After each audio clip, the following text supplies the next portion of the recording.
Welcome to Divine Signs. I'm not Brian, and here we explore experiences that transcend life itself, diving into stories of redemption, hope, and mystery. If you haven't already, I invite you to subscribe right now. If you don't, this might be the last time we meet. But if you choose to subscribe, I promise that every story I share with you will help you grow and discover a deeper meaning in your life. Now sit back, relax, and make sure you listen to this experience all the way through. It was a quiet Sunday morning in early September when I decided to take what I thought would be a simple boat trip. I lived in a small harbor town along the rugged coast of Washington, where the salt in the air mingled with the scent of pine forests. The ocean had always been part of my life. From a young age, I had learned to sail, respect its power, and appreciate its mysterious beauty. That day, the sea looked especially inviting. The skies were clear, and the water was so calm it seemed to mirror the world above. I readied my small motorboat, Sea Spirit, a faithful vessel that had seen me through countless journeys. At about 7 meters in length, it was a modest boat, but reliable. The white hull gleamed under the morning sun, and the engine purred softly as I loaded my essentials: a thermos of coffee, a sandwich, a book, and my old journal, where I often penned my deepest reflections. I set off around mid-morning, heading toward one of the uninhabited isles that dotted the nearby archipelago. These were peaceful, isolated spots where I could anchor, swim, and immerse myself in nature's silence, broken only by the sound of the waves and seabirds. The morning was perfect. The sun was warm on my skin, and a gentle breeze pushed me across the water. There wasn't another person in sight. Just me, the open ocean, and the promise of a peaceful day. After about an hour of cruising, I found a secluded spot near a rocky cove on Blue Heron Island, where tall cliffs rose from the sea like ancient monuments. The water was crystal clear, and I could see the rocky seabed below, teeming with life. Before I had lunch, I decided to take a swim. The ocean seemed to be calling me, its cool depths inviting me in. I stripped down to my swim trunks and dove in without hesitation. The water was bracing but refreshing. I swam a bit farther from the boat, letting the gentle current carry me. Everything felt perfect, serene, almost as if time had stopped. I floated there, staring at the vast blue sky, my mind free of any worries. Then, without warning, a sharp, excruciating pain shot through my left leg. It felt as if a vice had clamped down on my calf, squeezing with relentless force. I gasped in pain, but the sound was swallowed by the surrounding silence. The cramp was unbearable, and panic set in. I tried to swim back to the boat, but every stroke intensified the pain. My leg felt paralyzed, and the once friendly sea now seemed hostile, dragging me down.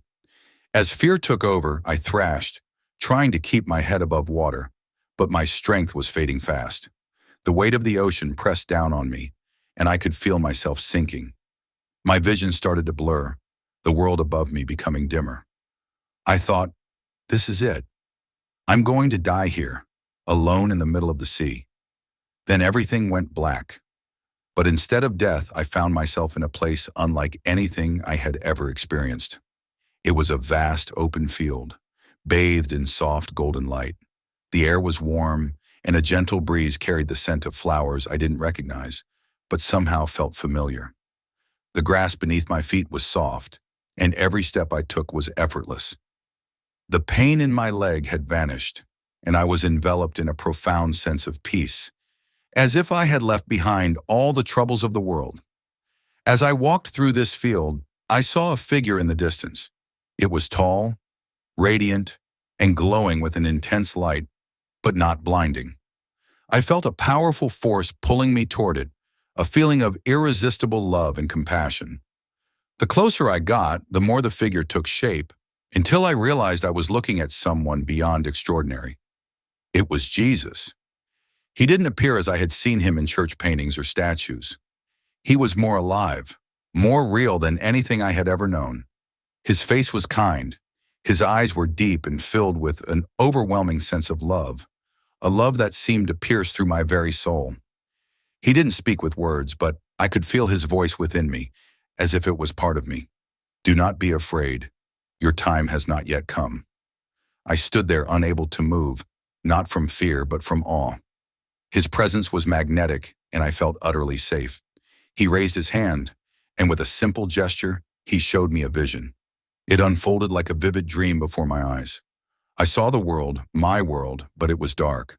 The sky was filled with storm clouds and chaos ruled. Earthquakes tore apart cities, fires raged uncontrollably through forests, and floods submerged entire regions. People were terrified, running in all directions, seeking refuge, but there was none. In the middle of this devastation, a brilliant light appeared in the sky, the same golden light that surrounded Jesus now.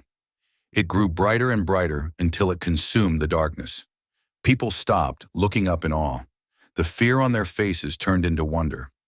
Slowly they began to reach out to each other, embracing one another as if the light had awakened something inside them. "This light," Jesus said, "is my second coming. It is the moment of truth for all humanity. In the times ahead, there will be great suffering and hardship, but also a spiritual awakening.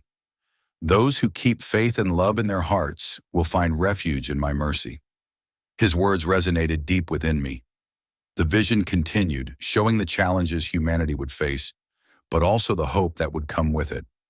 I saw people turning toward each other in kindness and compassion, overcoming the fear that had once gripped them. It was a vision of transformation, of rebirth. Jesus then turned his gaze to me, his eyes filled with an infinite tenderness. "You must return," he said. "Tell what you have seen. Remind them that I am always with them, even in the darkest of times." I wanted to stay in that place forever, to remain in the warmth of his presence, but I knew I had to go back. With a final loving look, Jesus extended his hand, and in an instant, the field, the light, and his presence disappeared. I awoke gasping, back in the cold water. My hand reached out, and I felt the rough anchor rope of the boat.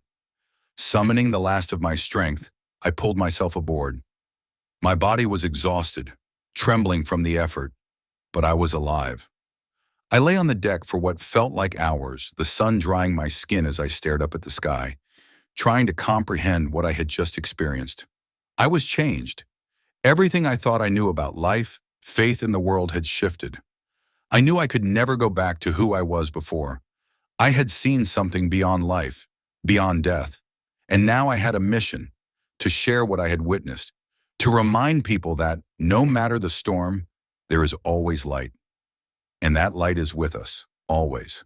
Thank you for staying with me until the end. Now, I'd love to hear your thoughts. Leave a comment below and share what you think about this experience. Don't forget to subscribe, hit the notification bell, and give this video a like.